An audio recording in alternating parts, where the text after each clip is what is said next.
Hello and welcome. As many of you know, shopping for your first home can be confusing, intimidating, and overwhelming. Don't panic. I know there are some of you out there that have already bought a home or are possibly looking to sell and are wondering how this information can help me. Well, let me tell you, speaking from experience, every time I've shopped or bought or sold a home, I've learned something new.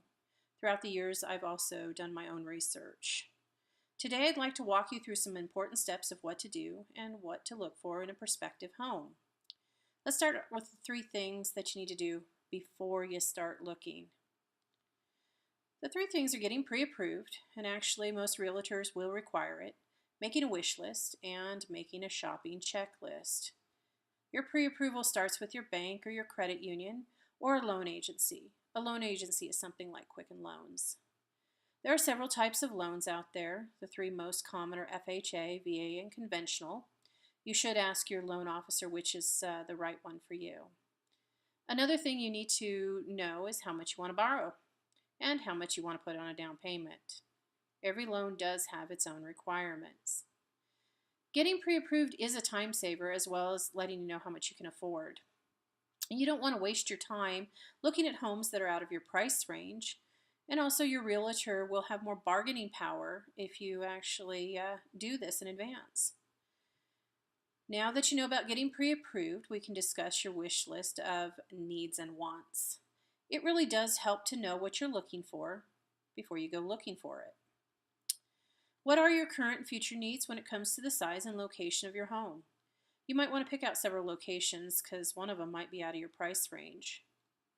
Other things to consider are bedroom and bathroom needs and what kind of storage you're needing as far as things like closets in the pantry, a linen closet, or a coat closet.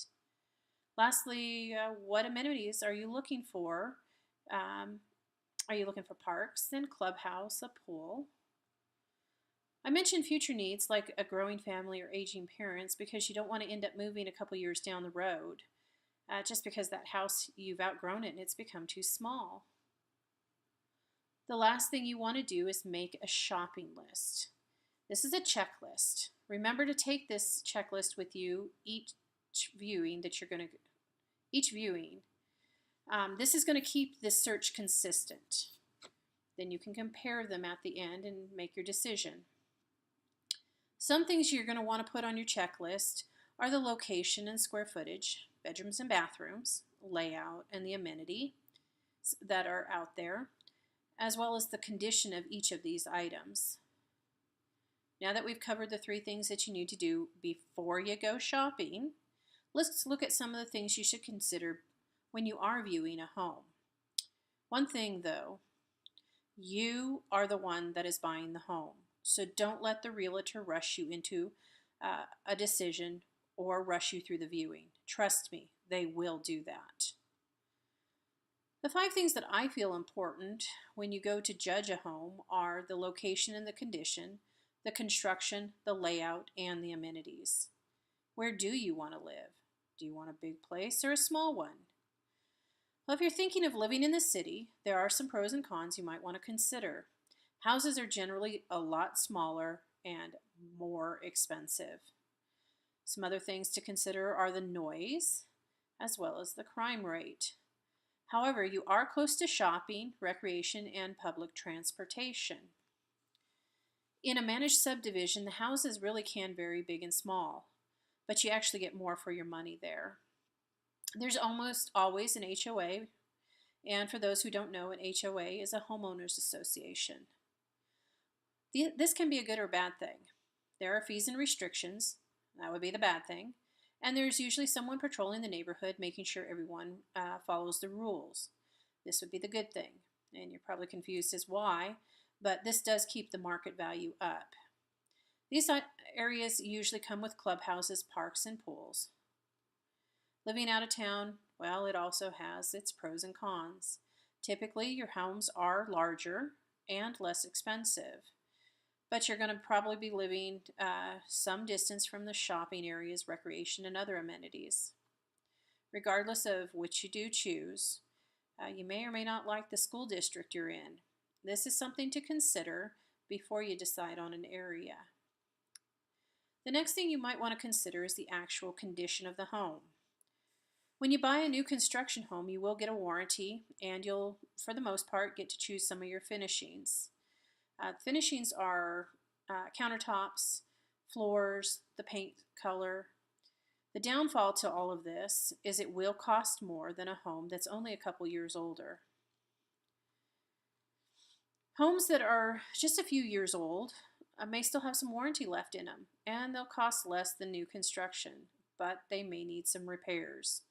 So look into those repairs and see if they're superficial or if they're going to cost you a fortune. The last thing are the fixer-uppers.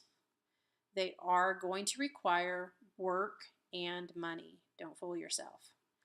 The good thing is that you can actually get them below market value. Just make sure the repairs won't cost more than the equity that you're going to be getting. Regardless of the option you choose, always insist on a pest as well as a homeowner's inspection. They can be spendy, but they are worth the money. This is something that may not occur to you, but you actually might want to consider. It's the foundation and the walls. Always check for cracks. If there are a lot of them, there could be a problem brewing. Some other things to consider about the foundation is whether it's a slab or a crawl space. As most things, they have their pros and their cons. Slabs are more stable but expensive when it comes to repairs, whereas crawl spaces leave everything exposed, so it is easier to work on them, but they are sometimes less stable. There's been a lot of misconception about 2x4 and 2x6 construction. Whichever you have, they are equally sound. The only drawback to 2x6 construction is that everything is made for, you got it, 2x4 construction. So if you want to replace things like windows and doors, it can be a special order. There's another thing that's overlooked. It's the layout of the home. Is the home actually functional? How are the rooms situated? Do you want the master bedroom away from the bedrooms, or do you want them next to them? How functional is the kitchen and the cabinets? Is the laundry room on the top or the bottom floor? Trust me, this can be a big deal. How much wasted space is there? And that means hallways and things of that nature. You are paying for square footage. How many outlets are there in the room? And is the room wired for Cat 5? Is there washer and dryer hookups? Don't be misled. There might not be. Lastly, and this is important, is there a bathroom accessible to your guests? And you might wonder why I mention this. If there isn't, they may have to walk through your bedroom. The last thing I want to talk about is the amenities. What actually is offered at the location? Most people don't want to drive or drive very far for things like shopping and recreation. So when you're out there, take notice of where the stores are located and how far away parks and things of that nature are. People do take it for granted that there will be cable and internet where they're at. It's pretty much a given almost all the time. But not always are you close enough to get it. If you are planning on a planned subdivision, does it have a clubhouse or a pool or parks? Trust me, not all do.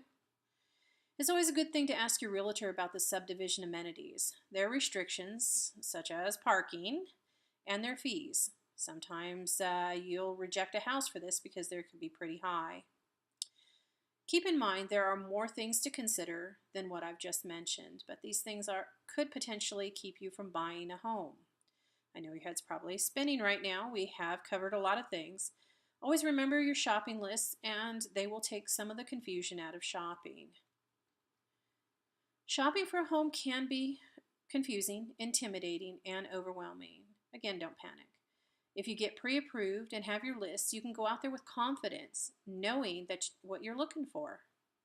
So I sincerely hope that this information has alleviated some of your fears. So go out and have fun. It's fun to shop for homes, and when you do buy, you'll know that you'll be getting the house that is right for you.